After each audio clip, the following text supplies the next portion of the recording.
የእግዚአብሔር ስም የተባረከ ይሁን። ክብር ለኢየሱስ ይሁን። ዛሬ በአንድ ሀሳብ ነው የመጣሁት። ስለ እግዚአብሔር ፍቅርና ስለ ሰው ልጅ ፍቅር ጋር የተገናኘ አንድ ሀሳብ ላውራችሁ። ሰዎችን ስንወድ ያው እውነታ ላይ ተመስርተን ነው። ስለዚህ የሰው ፍቅር እንደሚባለው ከአይን ይጀምራል። አይን ያያል፣ ውበትን ያያል፣ አንዳንድ ጥቅማ ጥቅሞችን፣ የተለያዩ ነገሮችን በሱ መሰረት ያደረገ ነው የሰው ልጅ ፍቅር። የሰው ልጅ ፍቅር ድንቅ ቢሆንም እንደ ባህር ሞገድ ይለዋወጣል። ሶስት መሰረታዊ ነገሮች አሉ። መፈለግና ማግኘት፣ ደካማነቱና ውበቱ። መፈለግና ማግኘት የሚለው ሀሳብ ላይ ሰው የሚወደው ነገር ይፈልጋል። ለምሳሌ ውበትን፣ ደግነትን፣ ተስማሚነትን ፈልጎ ነው የሚወደው። ስለዚህ የሰው ፍቅር ምንድነው ማለት ነው? ምክንያታዊ ነው ማለት ነው። ደካማነቱ ደግሞ ቅም ሲገባ ፍቅር ይሸሻል። ነገሮች ክደት ሲመጣ መውደድ ይበርዳል። የሰው ልጅ ፍቅር ገደብ አለው። ስለዚህ እስከዚህ ድረስ ነው እና ደስ የሚለው ጥሩ ነገሩ ሆኖ ግን ሰው ለሰው ያለ ፍቅር የምድር ጨው ነው።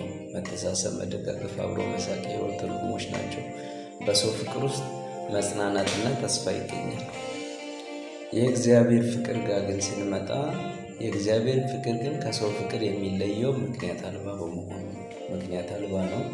እኛ ግን ኃጢአተኞች ሳለን እርሱ ስለ እኛ ሞቷል። ይህ ፍቅር በልጁ በኢየሱስ ክርስቶስ በኩል በሚከተሉት መንገዶች ይገለጣል።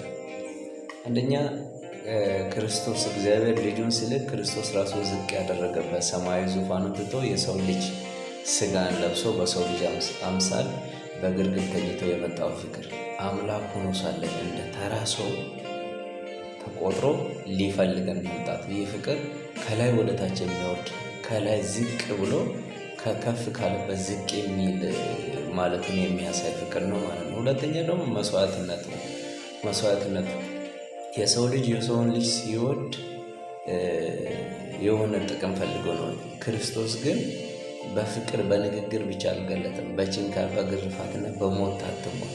ስለው መጽሐፍ ቅዱስ ስለዚህ ነገር ሲያወራ ዮሐንስ 15:13 ላይ እንደዚህ ይላል፣ ስለ ወዳጆቹ ነፍሱን አሳልፎ ከመስጠት የሚበልጥ ፍቅር ከዚህ የለም ይላል። እርሱ የወደደን የምንጠቅመው ሆነን ሳይሆን ሊጠቅመን ፈልጎ ነው፣ እንድንድን ፈልጎ ነው። እኛ በበደልንበት ወቅት እርሱ በደላችንን ተሸከሙ። ሶስተኛው የእግዚአብሔር ፍቅር ከሰው ፍቅር የሚለየው ቅድም የሰው ፍቅር ተለዋዋጭ ነው ብለናል። የእግዚአብሔር ፍቅር ደግሞ የማይለወጥና ዘላለማዊ ነው። የሰው ፍቅር ፀሐይ ሲጠልቅ ሊጠልቅ ይችላል። የእግዚአብሔር ፍቅር ግን እንደ ፀሐይ ሁል ጊዜ ያበራል ይላል።